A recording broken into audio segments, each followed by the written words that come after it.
So hello students, क्या हाल हैं आपके। मैं एलिस गुर्जर स्वागत करता हूं आपका हमारे इस नए यूट्यूब चैनल या फिर यूं कहें कि लर्निंग प्लेटफॉर्म एम्पायर कोचिंग में। एम्पायर कोचिंग आपको प्रोवाइड करती है हर प्रकार की एजुकेशनल वीडियो, जो भी एक बेसिक से लेकर आपको अच्छे लेवल तक की तैयारी करवाते हैं हम sorry. In my introduction video अगर मैं कुछ ऊपर नीचे बोल भी दूँ तो थोड़ा देखना। तो चलो शुरू करते हैं, ज़्यादा बातें नहीं करेंगे। जैसा कि आपको नाम पढ़ के पता चल ही गया होगा कि ये एम्पायर कोचिंग है। अब कोचिंग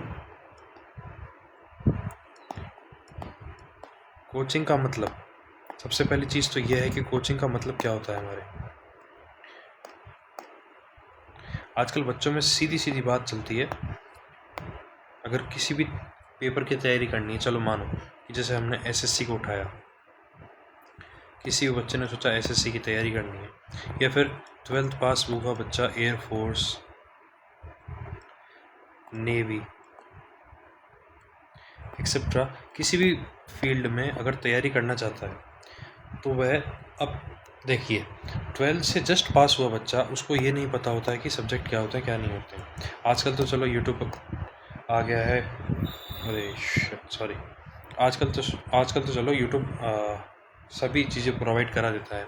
एक से बढ़कर एक टीचर हैं यूट्यूब पर जो आपको बता देते हैं कि जैसे 12th आपकी होती है तो 12th के बाद में बच्चे को क्या करना चाहिए क्या नहीं करना चाहिए। लेकिन जैसे मैं अगर पर्सनली बात करूँ तो मैंने जब मेरी तैयारी शुरू करी थी तो सबसे पहला मेरा एक ही डर था, वो किस चीज़ का था कि रीजनिंग शब्द जो है,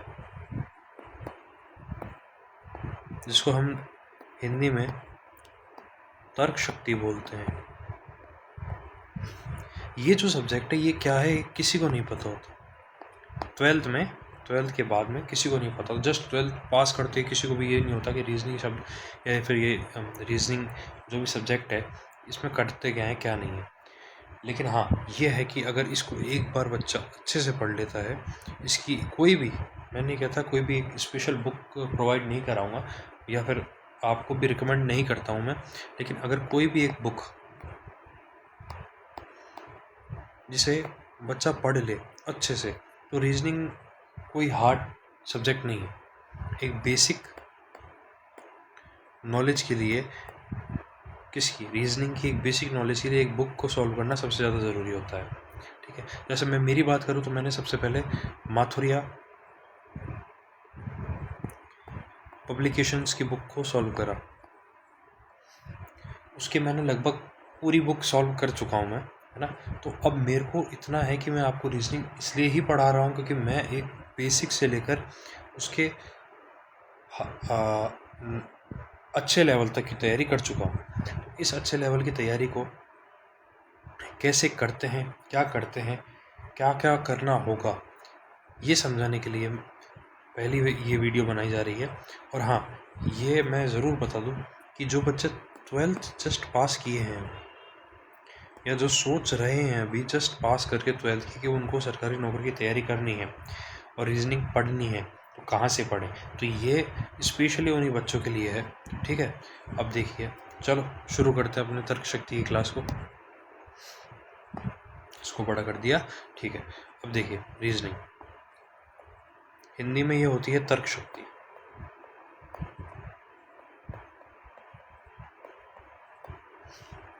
अब देखिए, रीजनिंग को वैसे तो हम दो भागों में बांटते हैं, वर्बल और एक होती है नॉन वर्बल। पहले अपन बात करेंगे वर्बल रीजनिंग की, ठीक है। वर्बल रीजनिंग, अब इसमें ये जो सिलेबस के टॉपिक है ये हैं, ठीक है। सबसे पहला इसमें दे रखा है कोडिंग डिकोडिंग,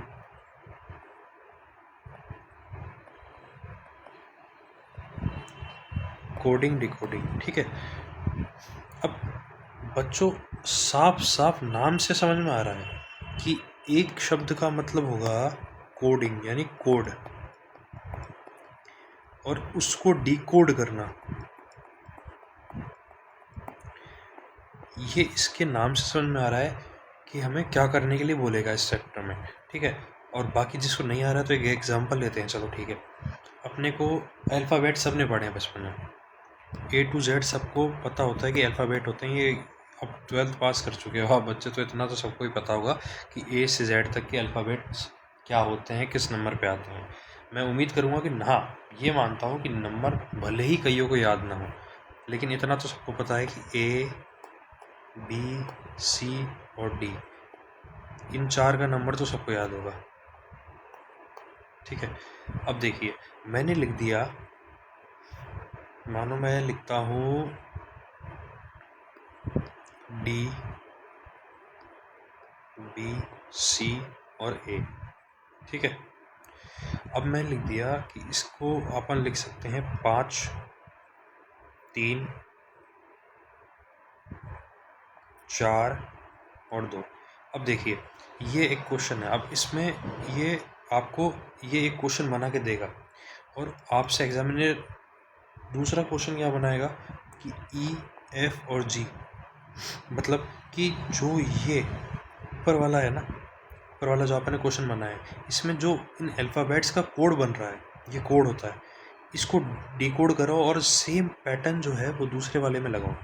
अब ध्यान से देखोगे तो पता चलेगा कि D आता है 4 पे, B आता है 2 पे, C आता है 3 पर, A आता है 1 पर। ठीक है, अब 4 से तो हो गया 5, 2 से हो गया 3, 3 से हो गया 4, 1 से हो गया 2। तो सेम पैटर्न इस पर अप्लाई करना है।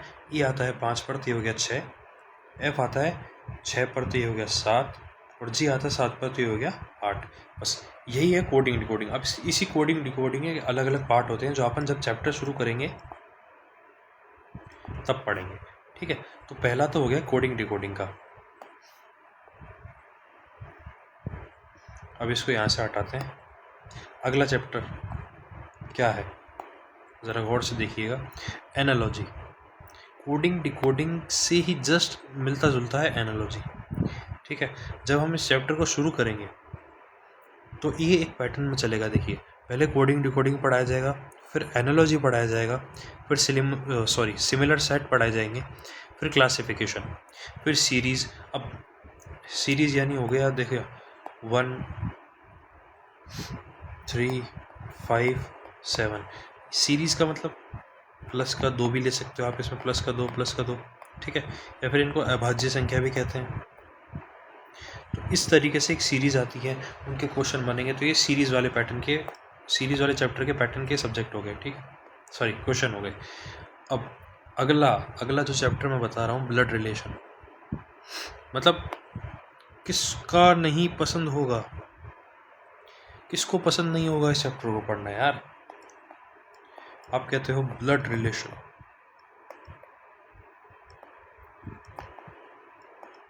मेरी राइटिंग पे अगर कोई हंसा, अरे यार लो जादू तो ब्लड रिलेशन की बात कर रहे थे अपन, इसको कन्वर्ट करते हैं टेक्स्ट में। बिल्कुल सही आया। हाँ, तो ब्लड रिलेशन। अब देखिए रिश्तेदारी, या फिर इसको हिंदी में मैं करूँ तो ये होता है खून का रिश्ता। ये हिंदी वाली जस्ट एक जोक के रूप में बता रहा हूँ मैं। बाकी इस चैप्टर को जब हम सॉल्व करेंगे तो इसमें खून के रिश्ते से ज़्यादा रिश्तेदारी आएगी। और रिश्तेदारी आपको तो पता ही है, रिश्तेदारी के बारे में क्या ही बताऊँ मैं। रिश्तेदारी में देखिए एक शब्द में बताता हूँ, रिश्ते और ये दारी। तो हमारे यहाँ दारी जो होती है ना, दारी, इस दारी को कहते हैं कलेश करवाने वाले। समझ रहे हो ना बाकी आप। हाँ, तो रिश्तेदारी से संबंधित चैप्टर होगा ये ब्लड रिलेशन का पूरा आपके लिए। इसको भी हटाते हैं। फिर अगला चैप्टर जो है इसमें वो है दिशा। इंग्लिश में बोले तो डायरेक्शन।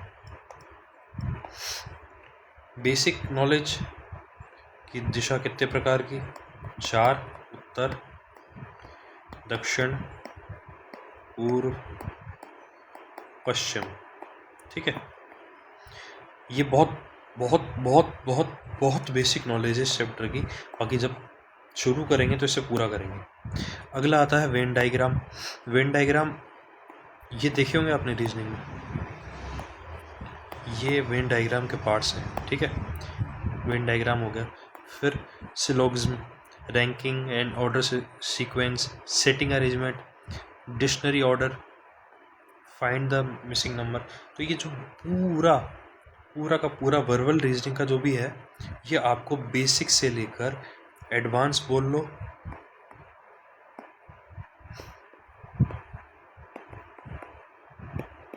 या फिर यूँ कहो, क्या यार तू भी, हाँ, या फिर यूँ कहो कि जो भी 12th पास किए हुए बच्चे हैं, जिन्हें अभी अभी गवर्नमेंट जॉब का चस्का लगा है ना कि हमको गवर्नमेंट जॉब की तैयारी करनी है, अच्छे से करनी है, तो ये उनके लिए है। हम बेसिक से लेकर एडवांस तक की तैयारी करेंगे। हर एक टॉपिक को डीपली पढ़कर, उनको समझकर, उनके पैटर्न को समझकर, एक क्वेश्चन को समझकर अच्छे से उस पर स्टडी करेंगे। मैं अच्छे से बताऊंगा कि जैसे अगर मैं पहला चैप्टर भी लेता हूं तो इस पहले चैप्टर को पूरा निचोड़ कर आपको दूंगा। इसके क्वेश्चंस भी सॉल्व कराए जाएंगे, इसके क्वेश्चंस में आने वाले डाउट भी सॉल्व कराए जाएंगे। हर प्रकार की आपको मदद की जाएगी मेरी तरफ से, ठीक है।